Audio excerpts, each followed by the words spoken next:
Lord. ఈరోజు దేవుని వాగ్దానంగా జెఫన్యా గ్రంథము 3వ అధ్యాయము 20వ వచనాన్ని చూసుకుందాం.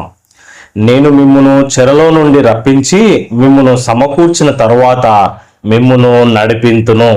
దేవునికి స్తోత్రం, మహిమ కలుగును గాక. మన దేవుడు చెరలో ఉన్న వారిని విడిపించే దేవుడు, రక్షించే దేవుడు. ఇజ్రాయేలు ప్రజలు పాపం చేయడం ద్వారా చెరలోనికి వెళ్ళిపోయినారు, బానిసలుగా మారిపోయినారు. శత్రువుల దేశము చేతిలో వారు ఓడిపోయి బానిసలుగా ఉన్నారు. కఠినమైన సేవ వాళ్ళు చేయించుకొంటున్నారు. మరి ఇజ్రాయేల్ ప్రజలకు ఇంత బాధ ఎందుకు వచ్చింది, ఇంత కష్టం ఎందుకు వచ్చిందంటే వారు చేసిన పాపాలను బట్టే.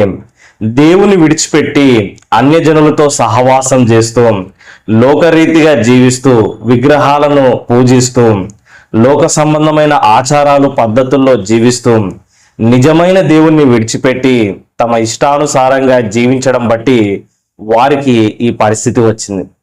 ఈరోజు ఈ వాక్యం వింటున్న నీవు కూడా దేవుణ్ణి విడిచిపెట్టినావా? దేవుని ఆజ్ఞలను మర్చిపోయినావా? నీ ఇష్టం వచ్చినట్లు నువ్వు జీవిస్తున్నావా? నీ చిత్త ప్రకారమే నువ్వు చేస్తా ఉన్నావా? నీవు దేవుణ్ణి మర్చిపోయినావా? అలాంటప్పుడు నీకు కూడా శ్రమలు వచ్చే అవకాశం ఉంది. ముందుగానే జాగ్రత్త పడి నీవు దేవుని మార్గంలో నడుచుకున్నట్లయితే నీకు క్షేమము, ఆశీర్వాదం కలుగుతుంది. ఇజ్రాయేలు ప్రజలు ప్రభువుని విడిచిపెట్టి లోక సంబంధులుగా లోకంలో కలిసిపోయినారు. అప్పుడు వారికి శ్రమలు వచ్చినాయి, కష్టాలు వచ్చినాయి, చెరలో ఉన్నారు, బాధలో ఉన్నారు, కష్టంలో ఉన్నారు, ఇబ్బందుల్లో ఉన్నారు. ఆ సమయంలో తిరిగి ప్రార్థన చేస్తా ఉన్నారు, ప్రభువా మేము చేసింది తప్పే, మా పాపాలను మన్నించు అని. దానియేలు కూడా వారి కోసం ప్రార్థన చేస్తా ఉన్నాడు. భక్తులు వీరి కోసం వేరుకుంటా ఉన్నారు. నెహెమ్యా ప్రార్థన చేస్తా ఉన్నారు, ప్రభువా ఈ బబులోను రాజ్యంలో నుంచి మమ్మల్ని విడిపించు, మేము బానిసలుగా ఉన్నాము, మేము ఈ బానిసత్వం నుంచి మమ్మల్ని విడిపించు.